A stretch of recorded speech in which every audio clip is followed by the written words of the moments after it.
দান করি, তাও কি তার এসব কিভাবে হজম করে সে? তাও তোর চোখের একটু লজ্জা নেই? তুই তোর মাকে নিয়ে আসিস। আমার ইচ্ছে করছে কি জানিস, আমি হাতের কাছে কিছু দাঁড়া, আজকে দেখাচ্ছি মজা। আরে কি করতেছো তুমি? এই বুড়ি এই, তোর সমস্যা কি বলতো? হ্যাঁ, দুদিন পর পর অসুস্থ হবি আর তোর সেবা যত্ন আমি করব, তোর পিছনে হাজার হাজার টাকা নষ্ট করে তোকে ওষুধ খাওয়াবো, এটা তুই চাস? তোকে তো আমি এই যে এখন ঝাড়ু উঠছে না আমার হাতে, কিছুদিন পর দেখবি তুই যদি এখানে থাকিস ছুরি উঠবে, ছুরি দিয়ে খুন করে ফেলবো। এই তোর মাকে বাড়ি থেকে বের কর, বের কর বলছি। কি হলো, তুই কি তোর মাকে বের করবি নাকি আমি চলে যাব? দেখো তাবু, তুমি এতক্ষণ মাকে অনেক অপমান করেছো। মা তো অসুস্থ, মা 2 দিন থাকুক, তারপর আমি মাকে দিয়ে আসবো। চলো ঘরে চলো। চুপ কর তুই একদম। ঘরে তোর মাকে আমি আমার ঘরে উঠাবো? এই তোর তো আরো 2টা ভাই আছে, ওদের কাছে মাকে দিয়ে আসতে পারিস না?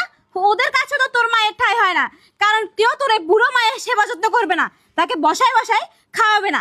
আমি তোর মাকে 2 দিন কেন 2 মিনিট আমার বাড়িতে রাখতে পারবো না। এই বুড়ি এই, তুই কি এই বাড়ি থেকে বের হবি? ও বুঝতে পারছি, ভালো কথা তোর কানে ঢুকবে না, তোকে আমিই বের করছি। আরে তুমি এটা কি করলে? আজকে যদি উনি আমার মা না হয়ে তোমার মা হতো, তুমি কি এটা করতে পারতে?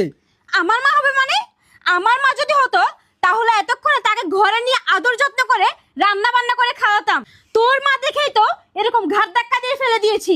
আর আমি আমার সুখের জন্য শুধু ঘাট ধাক্কা কেন, চাইলে তোর মাকে খুনও করতে পারবো। ও আচ্ছা, আমার মাকে তুমি খুনও করতে পারো তাই না? অনেক হয়েছে মা, আপনি উঠুন। এসব আদিক্ষে দেখি বন্ধ করবি তোরা।